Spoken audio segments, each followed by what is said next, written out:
ভারতের উত্তর পূর্বে অবস্থিত দ্বিতীয় ক্ষুদ্রতম রাজ্য সিকিম প্রকৃতি প্রেমীদের কাছে এক স্বর্গ, যার দক্ষিণ দিক ঘেরা আছে পশ্চিমবঙ্গ দ্বারা, দক্ষিণ পূর্ব দিকে ভুটান, পশ্চিম দিকে নেপাল এবং উত্তর পূর্ব দিকে চীনের স্বায়ত্তশাসিত অঞ্চল তিব্বত।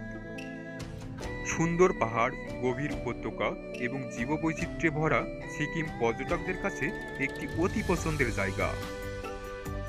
গ্যাংটক এই রাজ্যের রাজধানী সহ সিকিমের বৃহত্তম শহর হিসেবে পরিচিত এবং এটি শিবালিক পর্বতের উপরে ৫,৫০০ ফুট উচ্চতায় অবস্থিত।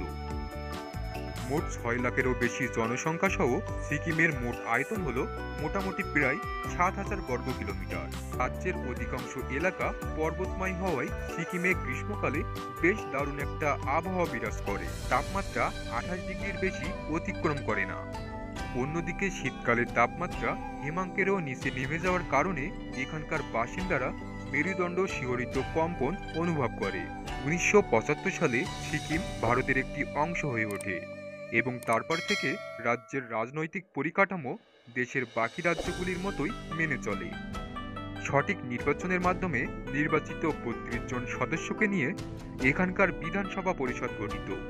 ভারতের প্রথম রাজ্য হিসেবে সিকিমকে রাসায়নিক মুক্ত বা অর্গানিক রাজ্য হিসেবে ঘোষণা করা হয়েছে ২০১৬ সালে।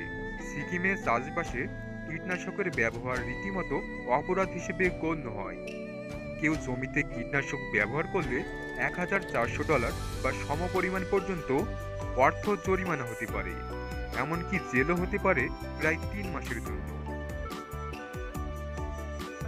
সিকিমের পূর্ব থেকে পশ্চিম, উত্তর থেকে দক্ষিণ সমস্তটাই বৈচিত্র্যময়। পাহাড় পর্বত, পাহাড়ি ঝর্ণা, ঔষধি গাছের জঙ্গল সবকিছু মিলিয়ে এক আলাদা মাত্রা পায় সিকিম। সিকিম প্রদেশটি ৪টি জেলায় বিভক্ত: উত্তর সিকিম, পূর্ব সিকিম, দক্ষিণ সিকিম এবং পশ্চিম সিকিম।